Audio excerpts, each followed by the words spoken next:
Hello everyone, आज हम लोग इंडियन कॉन्ट्रैक्ट एक्ट पढ़ेंगे। जो क्लास 12 की लीगल स्टडीज़ की न्यू वाली जो बुक है ना, उससे मैंने इन्फो ग्रैब की है।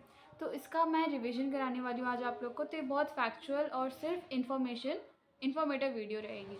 तो बेटर अगर आप पेन कॉपी लेके बैठो ताकि आप नोट्स फटफट उसी समय बना लो। तो इंडियन कॉन्ट्रैक्ट एक्ट की जो चैप्टर है उसमें कुछ इंपॉर्टेंट केस लॉज है। तो first is Balfour versus Balfour, जो कि 1919 में आया था, और उसमें intention to create legal relationship ये वाली प्रिंसिपल एस्टैब्लिश की गई थी।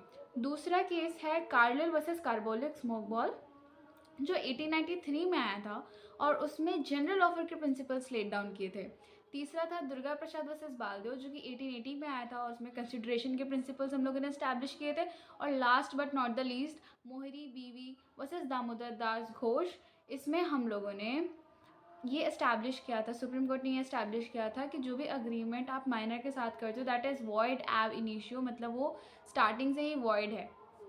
Now let us move on two sections. तो सेक्शन 2A में, जैसे कि कॉन्ट्रैक्ट में सबसे पहले क्या होता है, we go for offer, right. तो सेक्शन 2A में ऑफर डिफाइन किया गया है। ऑफर के बाद होता है एक्सेप्टेंस, इसलिए सेक्शन 2B में हम लोग एक्सेप्टेंस को डिफाइन किए हैं। इसके बाद सेक्शन 2H में कॉन्ट्रैक्ट डिफाइंड है। सेक्शन 10 में कैपेसिटी ऑफ द कॉन्ट्रैक्टर, मतलब कि वो मेजर होना चाहिए, और उस कंसिडरेशन की बात हम लोग सेक्शन 10 में की है।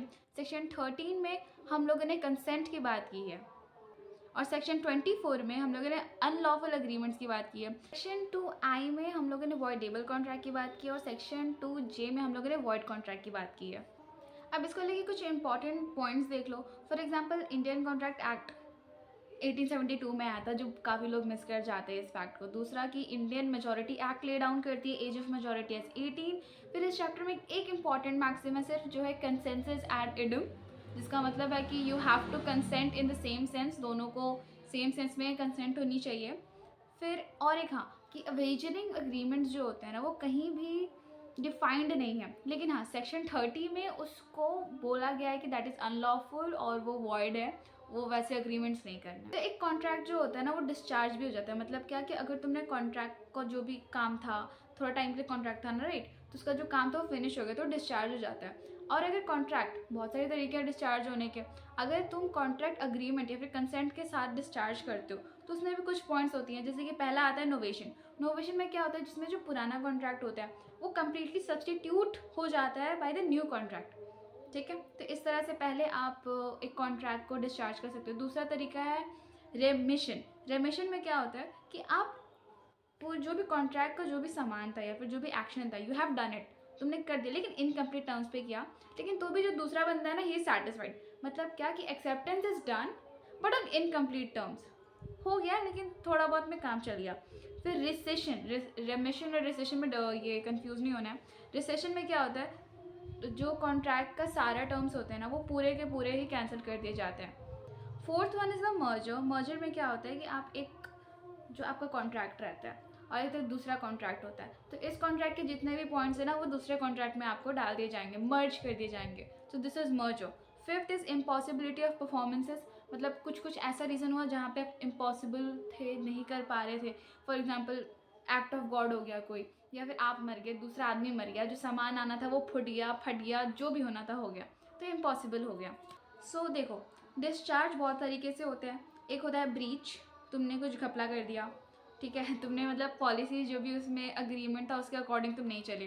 टाइम लैप्स, जितना टाइम दिया गया था उससे ज़्यादा ले लिया। ऑपरेशन ऑफ लॉ, लॉ कुछ ऐसा है उसके हिसाब से तुम नहीं चले। फिर impossibility of performance, performance impossible हो गया। तुमको कार देनी थी किसी बंदे को, लेकिन तुम जब उसको देने जा रहे थे वो एक्सीडेंट हो गया, कार के चिथड़े विथड़े हो गए, उसका रायता फैल गया, तो इम्पॉसिबल हो गया ऑब्वियसली। फिर अग्रीमेंट या फिर कंसेंट, जो हम लोग पीछे पढ़ा, नोवेशन, रेमिशन, रेसिशन और परफॉर्मेंस। फिर last but not the least performance. अगर तुमने कॉन्ट्रैक्ट को परफॉर्म कर दिया प्रॉपरली तो भी वो डिस्चार्ज हो जाएगा ऑब्वियसली। ठीक है, अब आते हैं रेमेडीज़ के पास। अगर आपके साथ ब्रीच हुआ है, ब्रीच हुआ है तो आपको रेमेडीज़ मिलेंगी, जैसे कि डैमेजेस मिलते हैं, फिर स्पेसिफिक परफॉर्मेंस अगर आप चाहो तो होता है। अच्छा, एक इम्पॉर्टेंट चीज़, क्या पता आए ना आए, देख लो कि जो डैमेजेस होते हैं ना, वो इंडियन कॉन्ट्रैक्ट में, कॉन्ट्रैक्ट वाले सिस्टम में वो लिक्विडेटेड होते हैं। लिक्विडेटेड मतलब क्या, कि जब आप कॉन्ट्रैक्ट बना रहे हो ना, तो उसी समय आप उसी समय फिक्स कर लेते हो कि अगर कोई बंदा ब्रीच करता है तो दैट पर्सन हैव टू पे या फिर डू दिस या फिर इतना अमाउंट उसको पे करना पड़ेगा। तो जो डैमेजेस पहले से डिसाइडेड होते हैं दोज आर लिक्विडेटेड डैमेजेस। लेकिन अगर ब्रीच हुआ और तुम लोग में अग्रीमेंट नहीं हुआ था कि अगर ब्रीच होगा तो हम लोग क्या करेंगे, तो वो डैमेजेस कौन डिसाइड करेगा, कोर्ट डिसाइड करेगा। तो जो डैमेजेस है फिर जो कंपनसेशन आपका कोर्ट डिसाइड करते हैं that is called unliquidated damages. तो इस चैप्टर में बस इतना ही। Thank you.